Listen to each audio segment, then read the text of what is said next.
Welcome to Lesson 14 in the C# from Start to Finish course. My name is Tim Corey, and today we're going to finish working on the Create Team form. So far, we've wired everything on the Create Team up except for the button that actually creates the team. So in this video, we're going to change that. Let's get started. Before we get started in the lesson, I want to remind you that if you'd like to get all of these lessons right away, plus all these other bonuses, click the link below in the description to purchase this course for just $67. And while you're considering that, don't forget to hit the thumbs up on this video. I'd really appreciate it. Okay, so let's get back to the lesson. Now we have to figure out first what this button should do. We have a team name, we have the people on the team. Sometimes I find it helpful to go back to the database where you design things out and see where this is going to live, so we can kind of help see what our ideas were when we built this thing out. So we have here teams. Let's design this. It has just really two things, an ID and a team name. And then you have team members. And that has the row ID, the team ID, and the person ID. And that's it. So we have two tables to fill in. First one is teams, and the second one is team members. And that order is important because in this one, when we create a record, we'll get this ID back. We'll use that ID right here when we also add each person. So it's going to be a two-step process. And the first thing you need to do is create our store procedures. We have the team get by tournament, but we don't have any inserts for the team or the team members. So let's create those. New store procedure. We'll delete out all of this. Again, I would leave this and actually fill it in if you're actually creating these store procedures.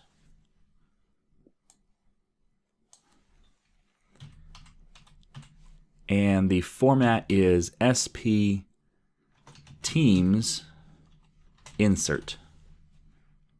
Now, what do we need to know for creating a team? Well, we need the @team name. And if we look at the teams here, the columns, we can see team name is an nvarchar 100.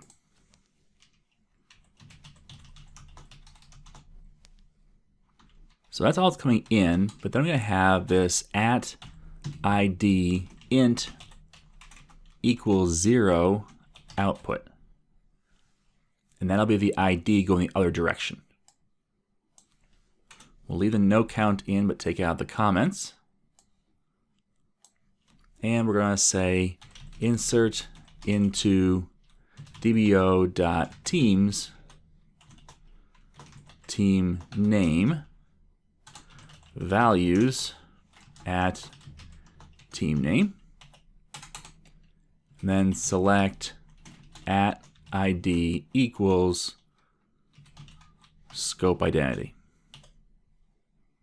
And that's it. So we have our team name being passed in, and they're pulling back that ID as an output, and that's we capture here, just like before. So you run this. And while we're here, let's also create the team members insert. So let's expand this out, and I'll create a new store procedure. The temptation here is to copy this and just modify it for what we need. But I'd recommend against that because, again, just like copying in code in C#, the likelihood that you miss one little spot and cause a problem is pretty high. So dbo.sp team members underscore insert.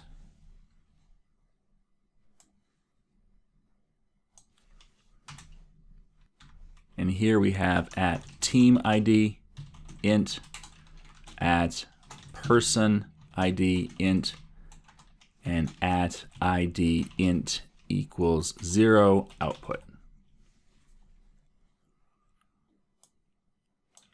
Take out the comments. We're going to say insert into dbo.team members,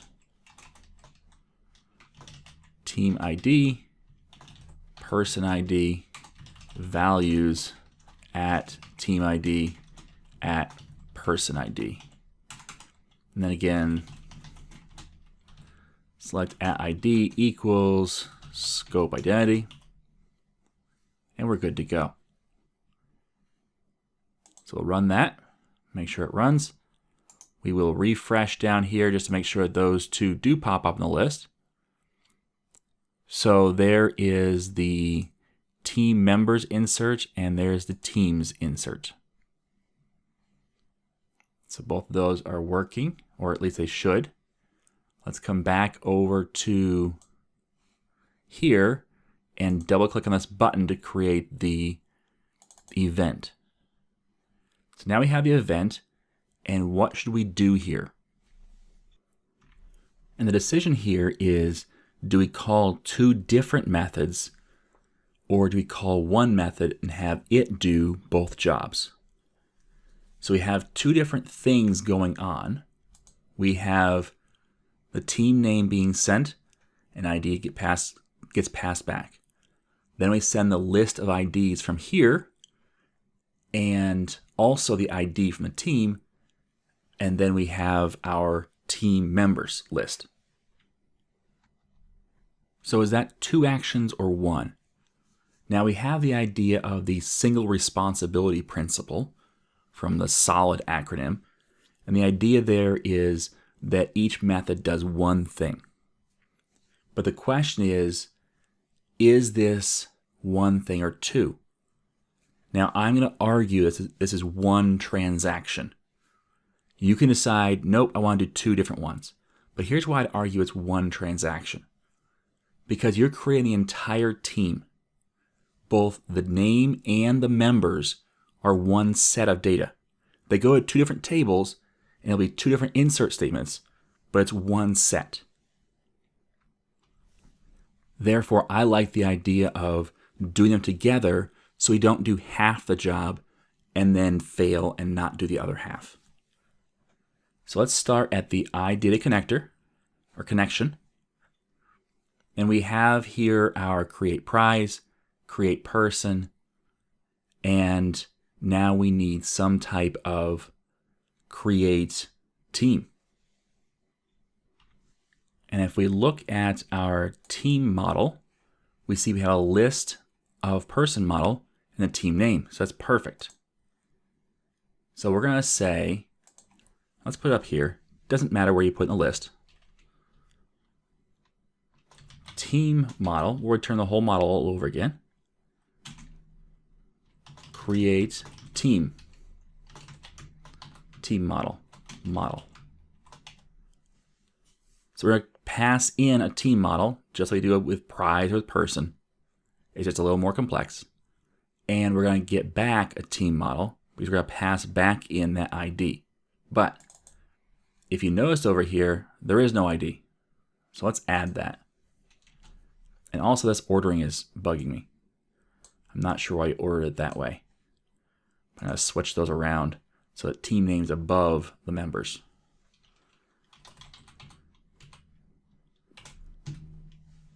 All right, so just like with prize model, we have the ID. With team member, we have the ID, which also makes me think, do we have ID in person model? And I believe we do, but let's just check. Yes, we do. So we have all the IDs we need to be passing back and forth.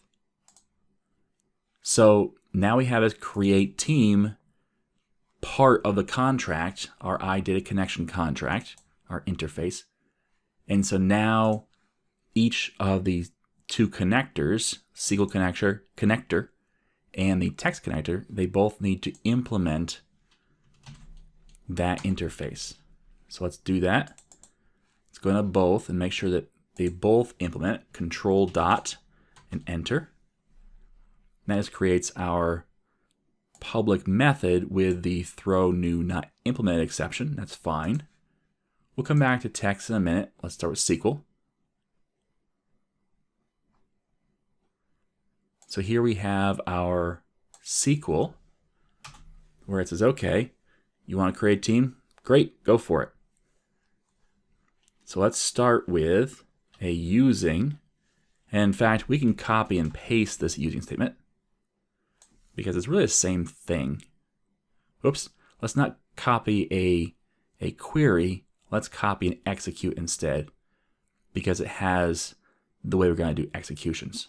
So let's copy this and paste it right here. So we're actually going to do two different inserts. The first one takes in the team name. And the only other thing it takes in is actually an output, and that's the ID. So team name, we're going to say model dot team name. Since we copy and pasted, we have to be very careful to check everything. So let's go through, make sure we have our database is correct. It is. Then we have our team name, our ID. It's an output. We come down here. This is not correct. And come back over here to our SQL. I'm going to copy that and paste in right there. So we have the correct value or the correct name for our store procedure. We do have a model.id, and that is the team ID, so that's perfect.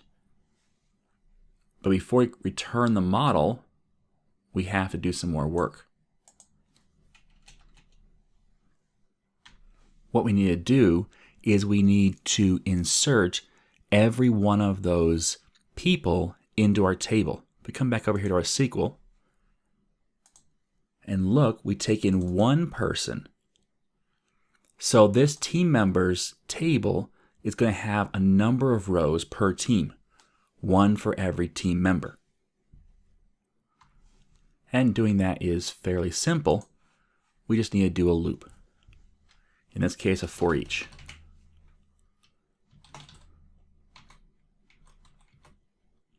For each person model P in model.team members. So we'll loop through this. Oh, we already have a P. We'll say TM for team member. All right, so for each one of these, we have to do a new insert. Let's copy this. Paste it in there. All right, so instead of SP teams, it's team members insert. So we'll change that store procedure. And this is a tricky bit here. We already have a P, but it's a dynamic parameters, which we want to use. Therefore, we can just change it to not say var in front of it.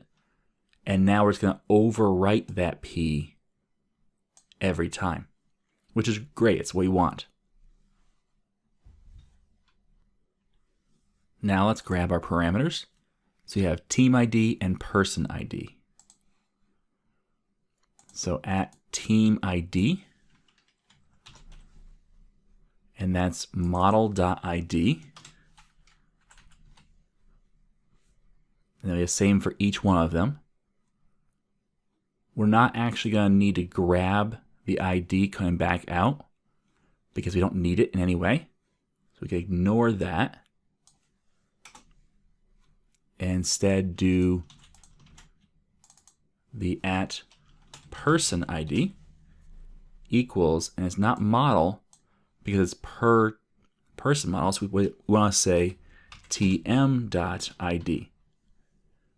And this should already be filled in because these people are already in our database, and so we have IDs for all of them. Even if we add a new person, we first get the ID back after saving them and then put them in our list. So we always have IDs for all of our people that we're adding to a team. So that's all there should be for the create team portion for SQL. So we'll ignore text for now. And we'll come back over to our form and the code behind. All right, so in here, first we want to create our team member object. So team model T equals new team model. T.team name, oops, not members, name, equals, we had to grab whatever the name of this is. It's team name value. So team name value dot text, and then the T dot team members equals, and that's just our list up here of selected team members. And notice it's a list of person model, and this is a list of person model.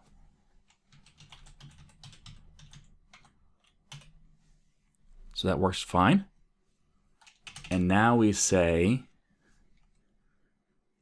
global config dot connection dot create team, pass in T. We can say T equals, just to capture it back out. And now we're done. Now the team has been created, and really this form should close, because we're not going to leave this open to create a new team. We're going to go back to our other form that called this, most likely. But just to be on the safe side, what we can do is we can reset up all of this information. So let's create a note to just remind ourselves, hey, if you're not going to close out this form, reset it. So let's do that over here. So we're going to say to do, if we aren't closing this form after creation, reset the form. So I'm not quite sure how we're going to use this form yet. We haven't really talked about how these forms all interact, but I think that we're going to drive everything off of the create tournament form. And so create a team, it'll come back, it'll add that team, and then it'll say, oh, I want to create another team, and do the same thing over and over again. So in that case, we can just close out the form, because that will wipe everything out. There's no reason to set everything back up new. So we'll leave it like that for now. And the only other thing we need to do for testing purposes is make sure we change this back to SQL. And now let's run this. Before we get too far though, I want to look at both the team table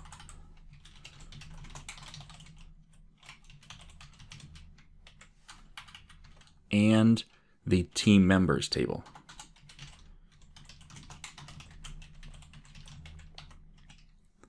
I'll run both of those, and they are both blank. So that's this place to start. Now let's run this and call it this first team. Let's call it team first place. I'm going to add Tim and Sue to this team, just so we have two. And then I'll say create team. Now remember, we didn't wipe anything out, because we're going to assume that this form will close when we hit that create team. But let's go over our SQL and run this again. And we can see that I have the team first place down here. We can zoom in here. There's team first place, an ID of 1. And then we have two people, both on the team ID of 1. The first person is 1, the second person is 2. I would assume that that person 1 is Tim and person 2 is Sue. Now we could look that up if we wanted to. That's not hard. We could say select star from dbo.people, where or ID, sorry. ID in 1, 2. And that just says give me all the people that have an ID of 1 or 2, and that'd be Tim and Sue. So yep, that all seems to work just fine. So now let's wire up our text side. So let's first change this over to text, which right now it'll throw an error, which is great, because then if we were to do this accidentally, we hadn't set it up yet, notice different people because we're in text now.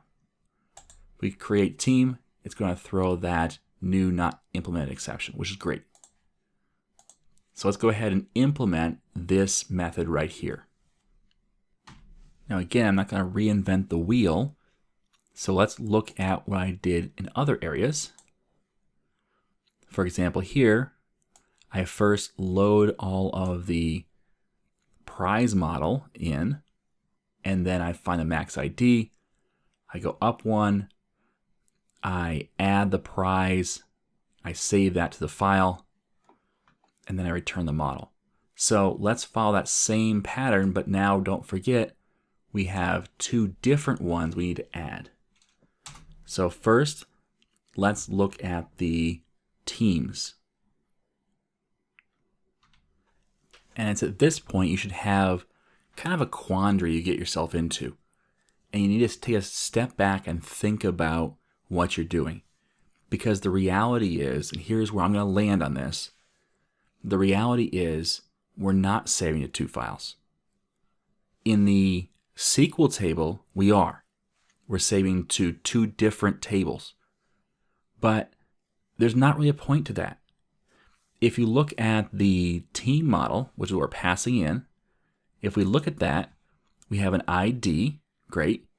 We have a team name, great. And we have a list of person model. We don't have a separate model for these people. And by that I mean, if you go to the database and look at team members, there's the team ID, the person ID, and the ID of the row that they're entered in. We don't have that reflected in this model. And that's okay. We don't need to have that information. In fact, it's kind of worthless.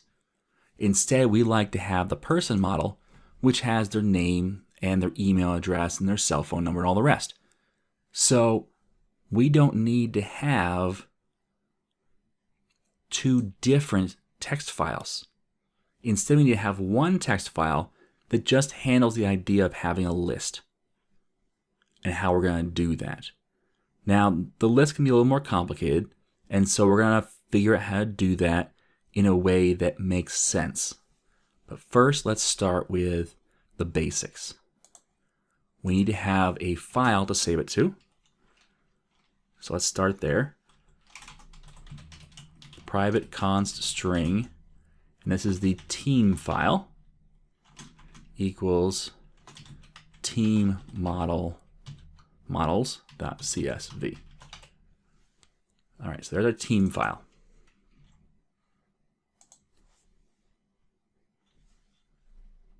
And just like up here, we can say, let's get a list of team model, call it teams, equals, there's our file name, dot full file path, dot load file, dot convert to team model, plural, models. We don't have that yet. So we need to create that. So let's do that. Let's put it in the same spot as this convert to prize models.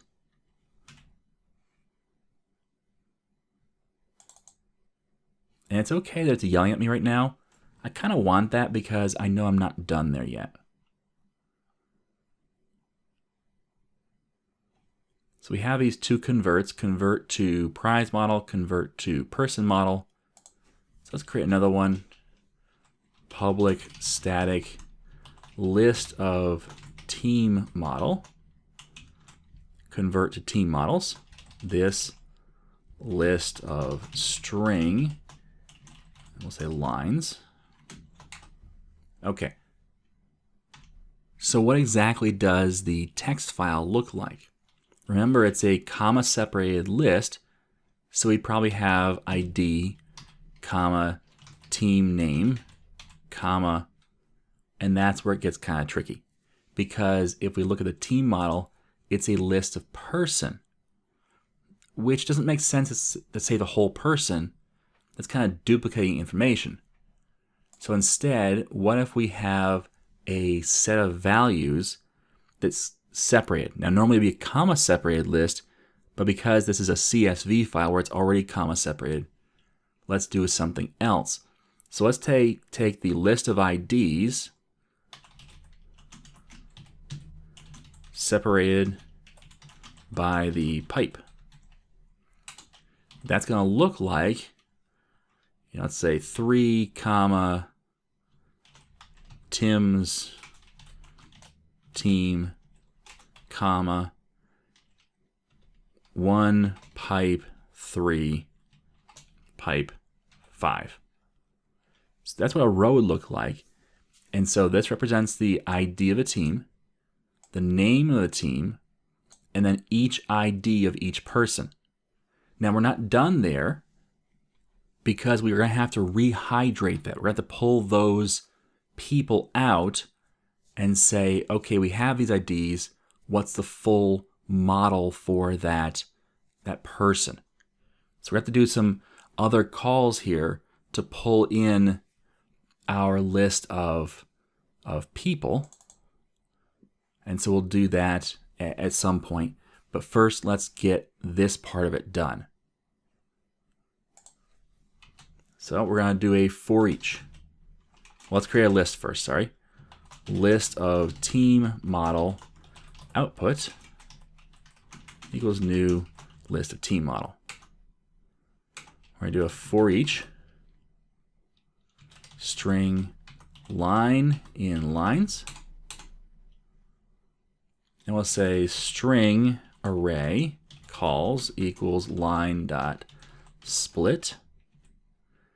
Single quotes around a comma. Notice I'm just following the same pattern I have up here. And so now we have a team model. T equals new team model. T.id equals calls 0. T.team name, team name equals calls 1. And don't forget to wrap this one with a int.parse.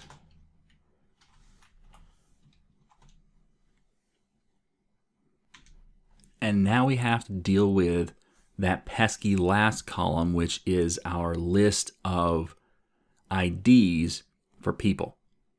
So what are we going to do about that? Well, let's go back and look at our text connector real quick and look at the create person here. The first thing we do is we pull in the people file and convert it to a list of person or person model. That would get us every person that we have saved in our text file, which would give us something to look up then by ID. But this constant people file is in this file. Now we have two options here. One, we can load this down here and pass it in to the convert to team models. Or we can pass in just the string for the people file and then have it do all this work. I kind of like that second option better. So I'm going to copy this entire line, but then down here, pass in people file. Now that breaks this, and that's okay. Come back over here and say, comma, string, people file name. And now it's getting unbroken, at least as far as passing in information. Now, why is there only one parameter again? Again, this is because the first parameter is actually the output of this right here. And you can tell that because it says this in front of it. And that's the extension method, how it works. So the second parameter becomes the first visible one you see inside those parens. And that's the people file name. So up here,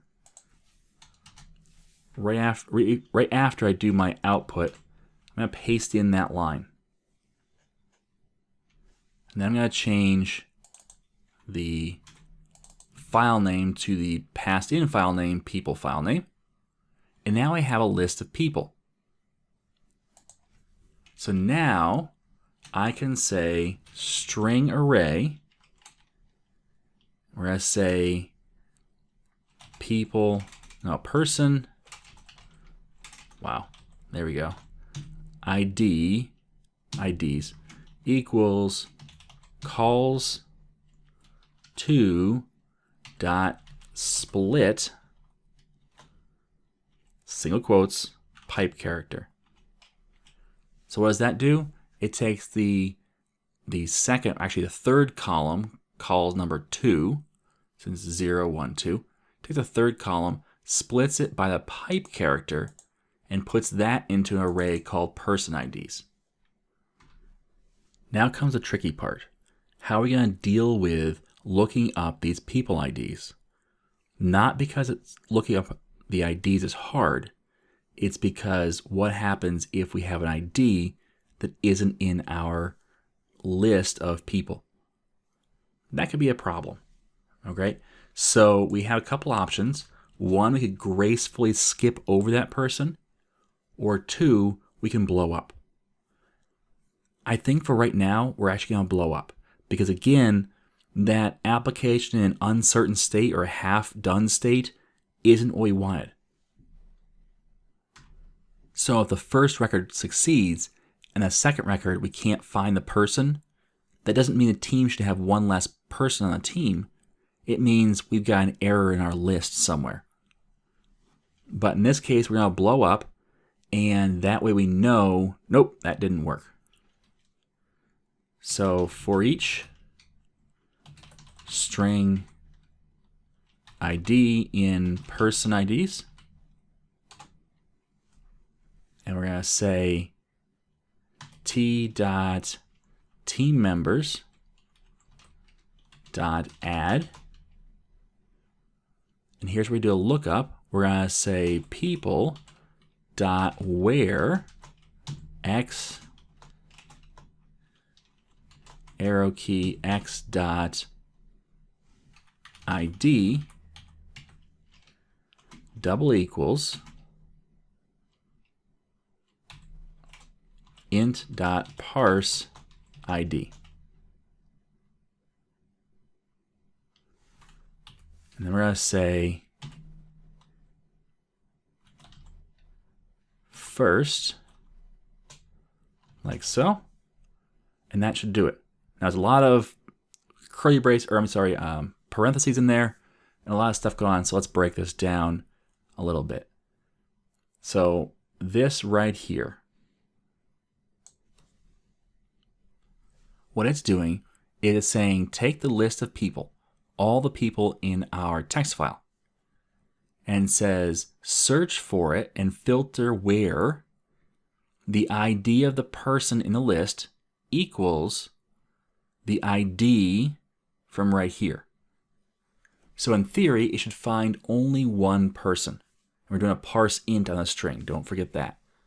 Otherwise, there's a string compared to an int, and that won't work. So the theory is each ID is unique, and therefore we should never have more than one. But C# doesn't know that, and so it says, I'm returning a list. And so we say, give us your first item.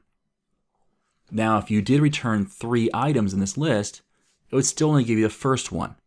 But since we know it should be a one-to-one relationship, then the first one is the only one. Now, here's where it's going to blow up on this first. If there's 0 in the list, it's going to say, I can't do that, and it's going to explode. There is an option here, first or default. And what that will do is it will return null if it can't find a record. instead of blowing up. But again, that wouldn't crash our application. Therefore, we could conceivably think that this is working when in fact it's not. So we're going to leave it like that. It's going to find the person object and add it to the team members list of object. So all that to say, for each line in our text file, add the ID and the team name, and then loop through and add the team members based upon splitting out calls to, which is this value right here, splitting this out by the pipe, and therefore we know which IDs, which we can then look up in our people list to find the full person object to add to our team members list. With all of that being done, we can return output. And now convert to team models is complete. We come back over here, no more yelling at us. In theory, we have a list of team model called teams. Now we need to follow the same pattern as up here, where we get the ID. And in fact, let's just copy this and paste it. Current ID and teams.count is greater than 0. Teams order by descending by the ID, which is the same name as we give it for every one of them. So that's fine. Find the first, find the ID, add 1. That's our new current ID. Put that current ID in the ID area for our team. And then we're going to say teams.add model. So we've taken the model passed in, we've given it the ID, now we've added it to our list of teams we found from our text file, if any. And now we need to do two things. First, we need to say teams.save to team file and pass in the team file name and return model. Return model works just fine because we already have that, it's done. But this save to team file, that's not created yet. So we come back over here and we have save to prize file, save to people file, and now we will have public static void save to team file. This list of team models string file name. First, we're going to create that list of string. And that'll be what we save at the end. Then we're going to do our for each and say team model t in models. We're going to say we need to add a line for each one of them. But before we do, we have to address that list in there that we have to convert over to our pipe delimited set. So how are we going to do that? Well, we probably need to have another for each, but it seems like that's doing too much in this for each loop. So let's create another helper method. Let's create a private static, and we have return type of string. That's what we want. And let's call it convert people list to string. Let's pass in a list of person model and call it people. So this method's job is to take that list of person model and return a string instead. That way up here, we can just do the same kind of thing, only instead of passing in just the value for that last one, we will pass that value to this method and use the returning string in this place. So that's a little complicated to kind of visualize if you're not seeing it at first, but that's okay. We're going to do it here. You'll see it, and then I think the light bulb will click on. You'll go, oh, okay, I know what I'm doing. So let's start with what we need. We need a string output equals an empty string. And the last thing we'll do is return that output. Before we do, we're going to do a for each person model p in people. And we're going to say output plus equals p.id. And in fact, let's do this as our special string here with a $sign in front of it. That way we can do the pipe right in line. So for each person in the people list, we're going to say add to the output this. First the ID, which will get converted to a string, and then the pipe character. So everyone's going to have that. So after the first entry, say the first entry is 2, it's going to look like this. After the second entry, say it's 5, it'll look like this. Now, before you jump the gun and say, okay, we're done, at the very end, the last thing we need to do is take off this, the trailing pipe character. And the way to do this is fairly simple. We're just going to say output equals output, put in spell, dot substring, start at position 0, and go to output dot length minus 1. And finally, return output. So what's going to happen is, after we loop through, we're going to have something that looks like this. The last thing we're going to do is we're going to do a substring of our output. And what substring does is it takes a piece of our string and returns that value. We're going to start at position 0. Each character is one number. Starting at 0, it's a 0-based array. And so I said start at 0 and count this many characters. Well, the length, which would be all the characters, minus 1. And that starts at position 0, that's right here, then 1, then 2, and it says, well, I had a length of 3, so I stop at, 4, so I stop at position 3, right there, and therefore we're done. So 0-based arrays and with 1-based counts and all the rest can get very confusing. My encouragement to you is if you're not absolutely certain, what I would do is create a little test project that just does one thing.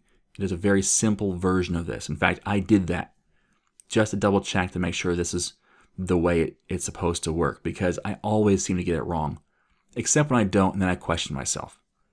So just test this out in a simple fashion in a test project just to make sure that you have your counting correct, especially if you're doing things where you're counting only a certain number of characters, or you're going from the middle, or something weird like that where you really need to make sure you get your numbers exactly right. Before we go out of this method, we have one bug to fix.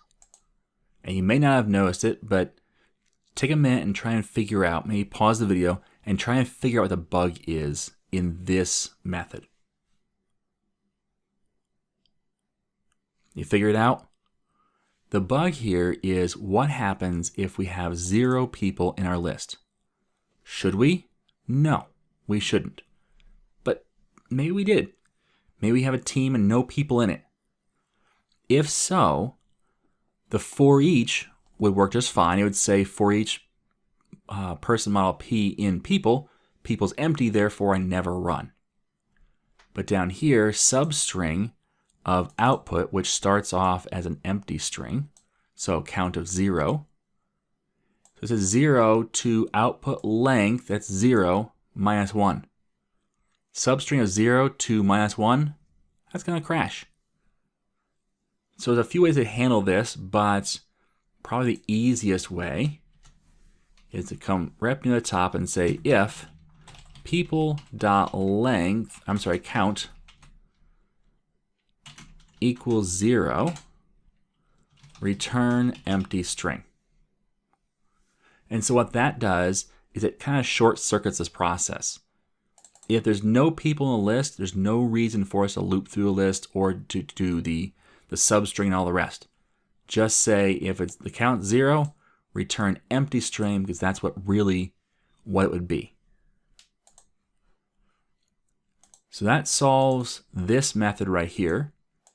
So now, just like in here, we can say lines.add. We can do our $sign and the 2 double quotes, and semicolon at the end, and come back.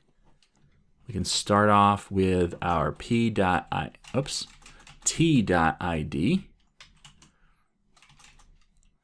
and then our curly brace, comma, no space, curly brace, t.team name, curly brace, comma, another curly brace with no space.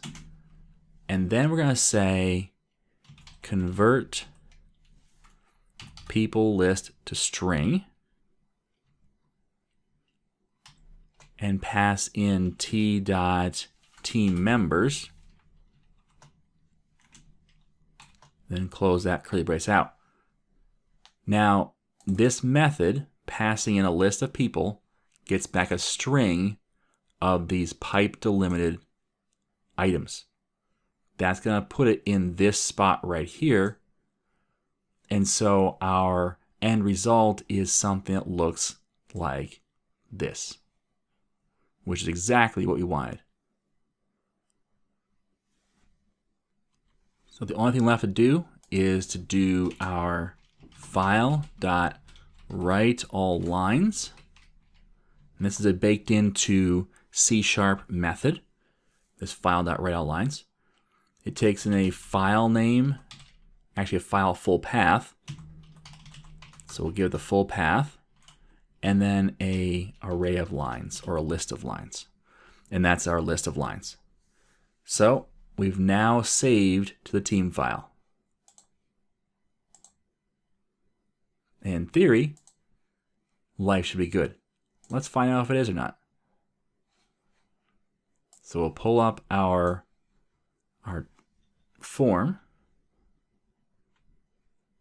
I'll also pull over my files here just so we can see that there is no team models file. So let's create a team of, second is best. Let's add both Joe Smith and Sue Storm, but not Bob Smith. We will create that team. And now the team models.csv has been created. If we open that with Notepad, I'll pull it over here. We can see that we have the ID of 1, second is best, and then that pipe delimited list of IDs for the people. So life is good. It seems to work. And with that, we have completed the create team form. At the beginning, it seemed a little intimidating with all this stuff going on, but we broke it down into sections. This section here, this section here, this section here, then this, and then finally the create team button. So by breaking it down into little chunks, sure, it took us a little bit, but we got the job done, and it wasn't that overwhelming. Once we started getting rolling in our system and the way we're going to do things, it really was just follow the pattern and do the same thing over again and make small little decisions. not big ones. Now that we've handled this form, in our next video, we're going to tackle something a little bigger. We're going to get to the create tournament form. This is the big one because once we have this done, then our system is pretty close to complete. The only thing we'll have left after that is to load which tournaments we have so we can view them and the actual viewer. And those are kind of small. So stick with it. We're getting close. Let's finish strong, get this application at least up and running. And then we're going to come back through and make some improvements and kind of upgrade this with a couple different fun features that really make the application stand out and be more intuitive. So stick around for that. Before you go, you'll see a link on the left to buy this course. Check out the intro video on this playlist for more information about what you get if you pay. Also, if you are ever wondering what you could do to help this channel out without paying money, I've listed 6 things that really help. I'd appreciate if you consider doing one or more of these. Thanks again, and don't forget to keep practicing what you learned.